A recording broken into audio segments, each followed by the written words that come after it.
Today, we're going to have a very honest and maybe a slightly uncomfortable conversation. We're going to talk about why your picker might be broken. You know what I mean, right? You look at your dating history and it looks like you're dating the same person over and over again, just with different faces. Maybe you always attract people who are emotionally unavailable, or maybe you attract projects, people you need to fix or save. And you ask yourself, why am I so unlucky? Here is the hard truth I want to share with you today. It's not bad luck. It's a pattern. And if we don't identify this pattern before you swipe right on the next person, history is guaranteed to repeat itself. So for the next 40 minutes, we are not going to talk about how to get them to like you. We're going to talk about how to know yourself so you stop choosing your own heartbreak. Let's get a little scientific for a second, but I promise to keep it simple. Sigmund Freud had a term for this: repetition compulsion. It means that we as humans have a subconscious desire to recreate our childhood traumas. Why on earth would we do that? Why would we choose pain? Because to the human brain, familiarity feels like safety, even if the familiar feeling is chaos, rejection, or criticism. Imagine your brain has a blueprint for what love feels like. This blueprint was drawn when you were a child. If your parents were distant, your blueprint says, love equals chasing someone who won't look at me.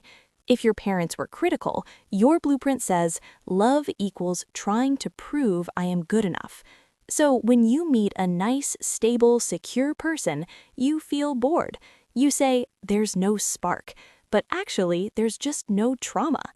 Let's look at the 3 most common traps that ruin our choices. Trap number 1, the abandonment trap.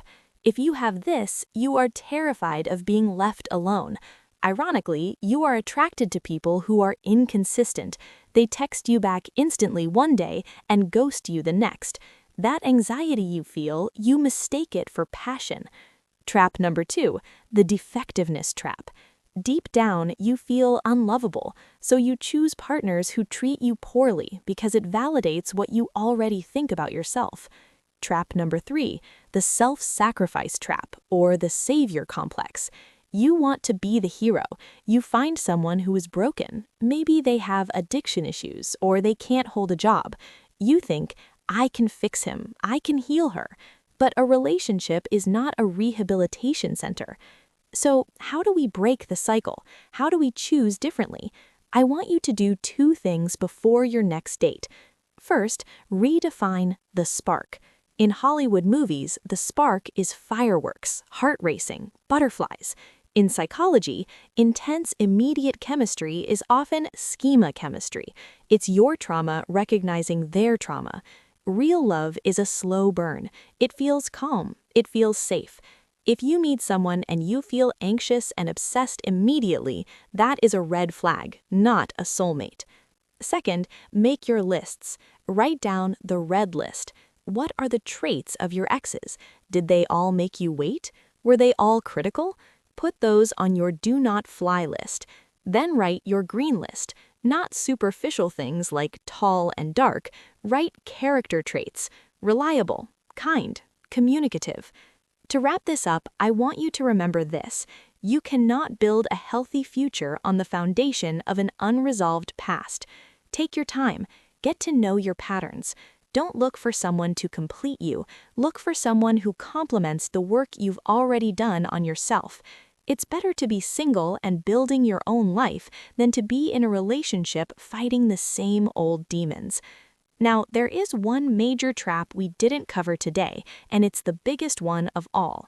Sometimes we get into a relationship not because we want to connect with that person, but because we're desperate for their validation. We confuse needing validation with love. In my next video, I'm going to talk about true connection versus the need for validation. This topic is a game changer. It will help you stop chasing people just to prove your own worth. So if you don't want to miss that, make sure you hit that subscribe button and turn on the notification bell. You owe it to yourself to figure this out. Thanks for watching, and see you in the next one.